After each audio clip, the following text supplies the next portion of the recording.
देसी गाय और भैंस हमारे देश का मूल पशुधन है, जो हमारे वातावरण में अच्छी तरह रसा बसा हुआ है। और यही कारण है कि प्रतिकूल मौसम में जहाँ विदेशी व संकर नस्ल की गायें अनेक प्रकार की दिक्कतें आती हैं, देसी गाय और भैंस काफ़ी हद तक बची रहती हैं और अपना उत्पादन बनाए रखती हैं। आज के समय में उच्च उत्पादन लेने के लिए पशुओं को हर मौसम में आरामदायक वातावरण देना बहुत जरूरी है। यदि हम भैंस की बात करते हैं तो यह एक होम्योथर्म स्तनधारी पशु है।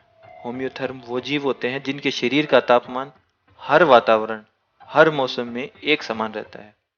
इसी के कारण भैंस को उचित प्रबंधन की आवश्यकता होती है। भैंस हमारे पशुधन में कुछ विशेषताएं रखती हैं। भैंस की त्वचा काली और मोटी होती है और इसके जो स्वेट ग्लैंड्स हैं, यानी वो छिद्र जिनसे पसीना आता है, वो डीप सिचुएटेड यानी बहुत अंदर जाके होते हैं। इसके अलावा अगर आप इसके शरीर पर देखें तो इसके बाल कहीं कहीं पर हैं, लंबे जरूर हैं लेकिन कहीं कहीं पर हैं। तो इसके ये सारी परिस्थितियाँ भैंस के अंदर जो गर्मी है उसको बाहर निकालने में सहयोगी नहीं होती। यही कारण है कि इनको पानी का स्पर्श चाहिए, चाहे वो पानी कीचड़ के रूप में हो अथवा स्प्रिंकलर यानी कोई फुहारे से, या तालाब में या जोड़ में, कहीं पे भी इनको पानी का स्पर्श मिलता है तो इनको पसंद आएगा। इसके अलावा यदि आप भैंस का एक प्राकृतिक या मूल रूप से देखें तो वो मड लविंग, यही कारण है कि इसको अंग्रेजी में रिवराइन बफेलो भी कहते हैं। रिवराइन बफेलो या स्वैम्प बफेलो दो प्रकार की होती है और दोनों ही का संबंध पानी से। आइए समझते हैं कि भैंस में गर्मी से तनाव कैसे होता है। जब सूर्य की किरणें या अन्य गर्मी का कोई भी स्रोत भैंस के शरीर के आसपास होता है तो सर्वप्रथम पेरिफेरल थर्मल रिसेप्टर्स यानी परिधीम थर्मल रिसेप्टर्स इसको महसूस करते हैं और एक नर्व इम्पल्स के माध्यम से मस्तिष्क में उसका संदेश भेजते हैं। मस्तिष्क में हाइपोथैलेमस नाम की एक छोटी सी संरचना होती है जिसका उद्देश्य शरीर के तापमान को कंट्रोल करना है, भूख का नियंत्रण करना है और यह एक हार्मोन्स का स्राव भी तय करता है। गर्मी की स्थिति में हाइपोथैलेमस अनुकूल तंत्र यानी एडेप्टिव मैकेनिज्म को एक्टिवेट कर देता है, जिसके कारण 4 प्रभाव आते हैं। प्रथम प्रभाव के रूप में वाष्पीकरणीय तरीके से शरीर को ठंडा करना।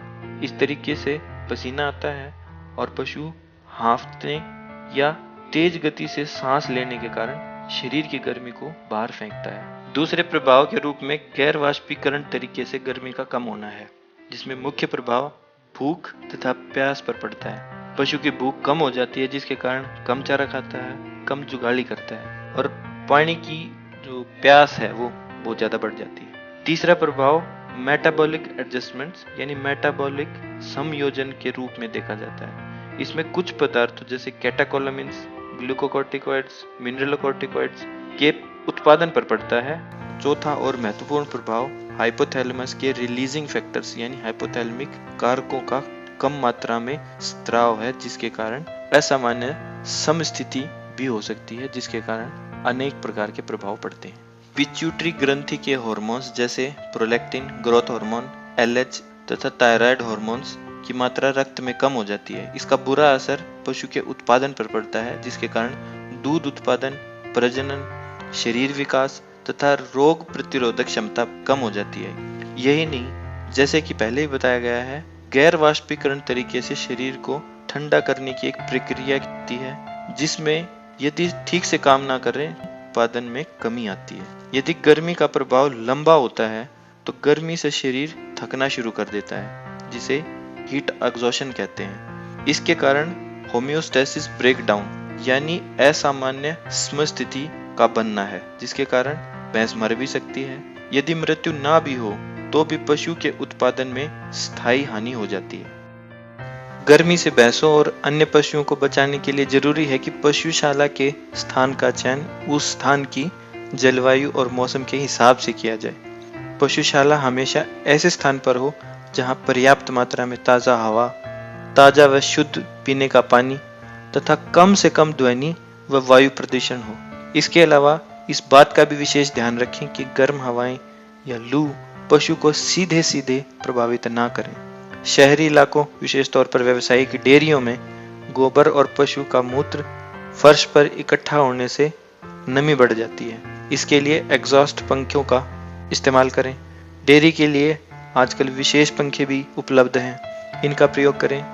पशुशालाओं में पेड़ तेज हवाओं की गति को रोकने में बहुत मदद करते हैं और इसके साथ साथ छाया भी प्रदान करते हैं। इसलिए कोशिश करें कि पशुओं के आसपास बड़े व छायादार वृक्ष जरूर हो और पशुओं को उनकी छाया में बैठने की पर्याप्त जगह मिले। पशु बाड़े थोड़े ऊंचे स्थान पर हो जिससे आसपास का पानी वहां इकट्ठा नहीं होगा। सर्वोच्च दूध उत्पादन के लिए जरूरी है कि पशु को साफ सुथरा व ताजा पानी उनके मर्जी के हिसाब से मिलता रहे। गर्मी के दिनों में चारा सुबह या शाम को दें जिससे पशु दिन की गर्मी के समय आराम कर सके। गर्मी से पाचन क्रिया पर बहुत गहरा असर पड़ता है, इसलिए चारा ऐसा दे जो आराम से पच सके।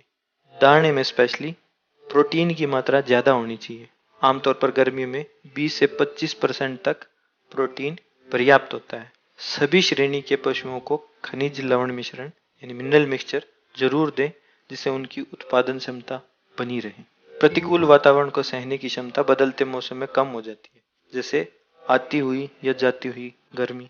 इसमें पशुओं के स्वास्थ्य एवं प्रबंधन का विशेष ध्यान रखें।